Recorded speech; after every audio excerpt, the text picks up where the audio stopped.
Hello everyone, Xflyn here, and today I want to show you my newest build which I was doing around, and this is the Spin2Win Smite Paladin build.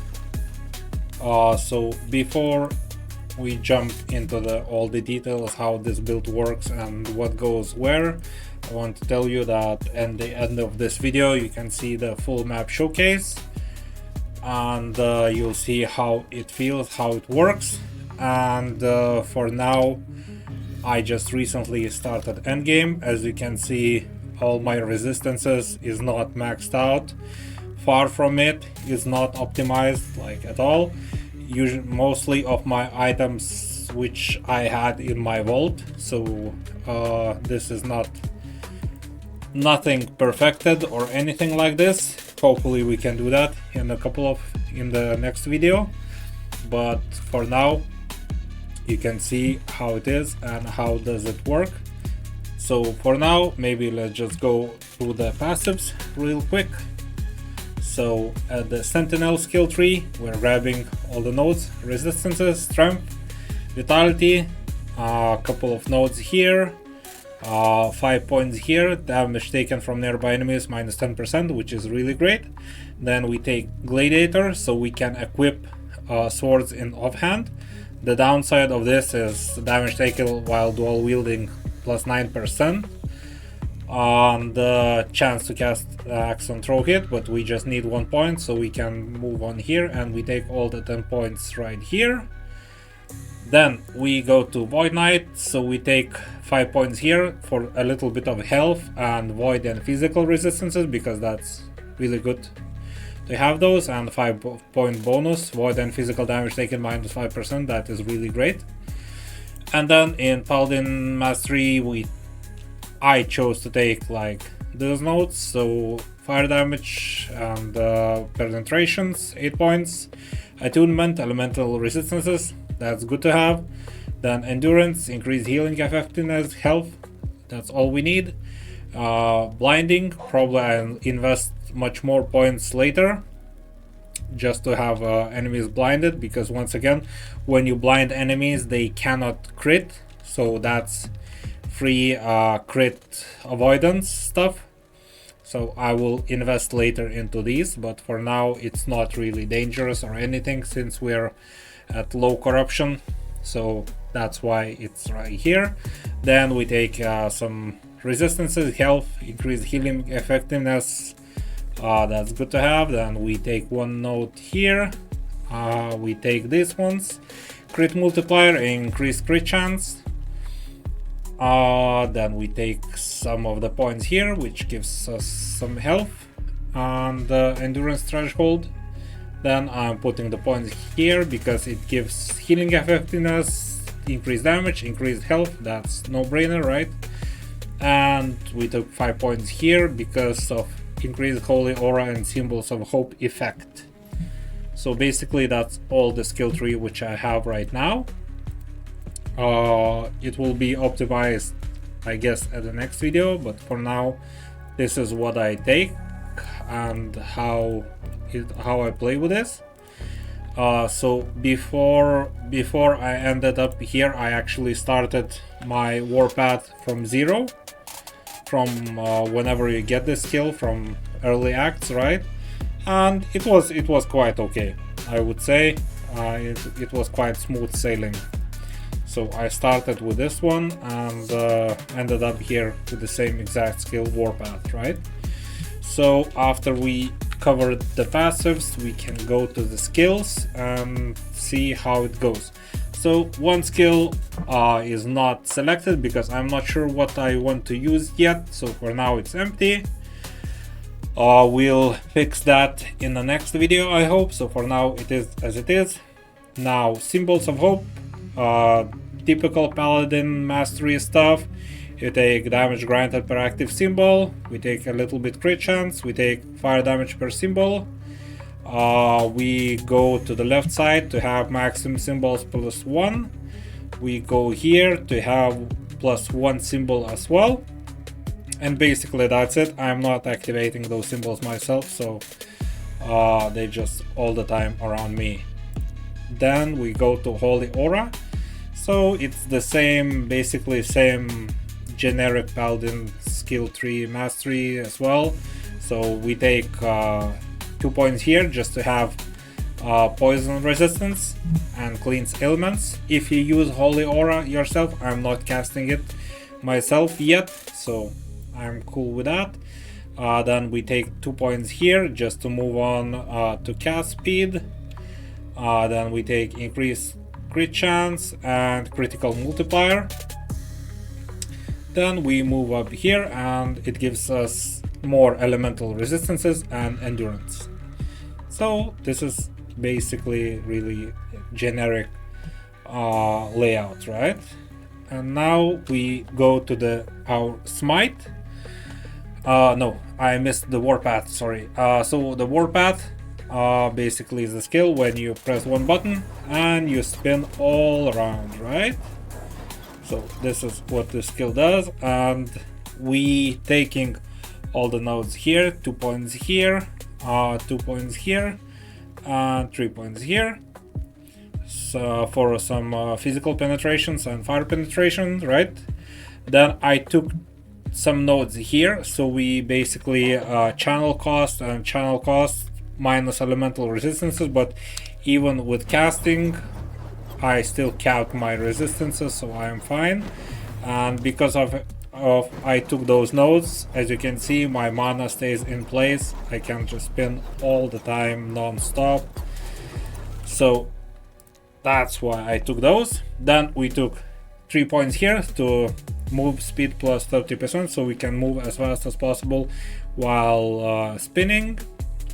We took 1 point here, 1 point here, 2 points here for global spell damage, because smite scales with the spell damage. And we took this one so we can cast a smite when we are spinning, right? So we took those nodes, and so then we go back on the smite. So on the smite we taking 2 points on blind. As I said before, we need to invest here later more to have a chance to blind enemies as much as we can, so we can be sure that they will not one shot and crit us. We take here, this is damage multiplier, so we need 5 points here, but for now I have only 4. We have 4 points here, so it costs less health. And we take critical multiplier once again here. And then on the left side we go to ignite chance, basically for 3 points, so we can have here, so it hit damage versus ignite enemies. So this is a big damage bonus for us as well. Since we're spinning, we're igniting them, and smite does more damage, right? So this is all the skills which I'm using currently, and we can dive into the items, right? So for the items, in the first slot is it Scepter. I managed to have this in my vault from my Paladin leveling, so it's quite nice to have. Probably Exalted will be better later, but for now it is as it is. We have some increased damage over time, melee damage, spell damage, and the increased movement speed. So it's good to have this. Then Helm, Calamity, basically just because increased fire damage, and nothing else. This for sure needs to be replaced. Amulet, I just happen to have this in my vault, so it's nothing, right? Just to have something in the slot. The chest is also nothing. I use this for leveling, just basically for chance to gain haste for 1 second on hit. And since we're hitting almost all the time, we're having haste most of the time when we're hitting somebody, right? But this will be replaced as well. It's just good to have at leveling because it requires level 11. And in the offhand is Polaris, one-handed sword, and main reason we using this one because of chance to cast smite on melee hit up to 3 times per second. So with this one, we are spinning and we can hit our enemies with a smite. This is how it works, and there is no workaround. We need to have this one in to order this build work, right? So this is the sword. I got those prefixes like mana, melee fire damage, and chance to shred armor and hit. Once again, I had this in my vault, so this definitely can be upgraded with better stats. Ring, one of them is Orient Sun Seal, basically just because +2 symbols of hope, and since our symbols buffs our damage, it's no brainer, right? So, and also it gives 17% elemental resistance, so that's just nice to have. It increases a little bit of armor because we have to defend ourselves somehow. We're not using shield, so as you can see our block chance is 0. So we actually need to scale our armor as much as we can. Then the belt, I guess that's like best in slot belt, Orion's Descent, just because chance to cast Smite on hit, max 6 per 10 seconds, the cooldown resets when you use a potion. So basically we're just spinning and casting Smite automatically as well with this one. So idea is like you just spin and you cast shitload of smites to the enemies. And another ring, Flames of Midnight, just because it has swiftness, right? And it helps with movement speed. Also it has +11 fire penetration, so that's nice to have. Now Hands of Judgment, basically just because of attunement, fire penetration, and I had those suffixes health and void resistances, but this was also in my vault, so these definitely can be upgraded with better suffixes. More health, I guess health is quite good, okay here, but we don't need so much void because we overcapped quite a lot, so it definitely needs to be changed. Boots, Blood of the Exile, just because it gives a bunch of stats and quite a lot of movement speed, and also I had them in my vault, so yeah. Movement speed doesn't seem really bad. I would like to get much better, but for now it's quite okay-ish. And the last but not least is Relic and Vortex Pennant. Basically we're using because it gives Warpath, +1 to Warpath skill, and you throw an axe at nearby enemy every second while channeling Warpath. And the reason why we need those throw axes, because of the relics, which few of them I bought, few of them I had in my vault. So as you can see, chance to cast Smite when you hit with throwing attacks, right? And since this one is throw an axe, so it's throwing attack, so this gives us extra smite chance, because as you can see we're spinning and you see those small axes goes around us, so whenever they would hit an enemy they have a chance to cast smite as well. So I took 3 of those here. I took one of this here because I needed to fill something. As you can see, 3 of those is not filled yet.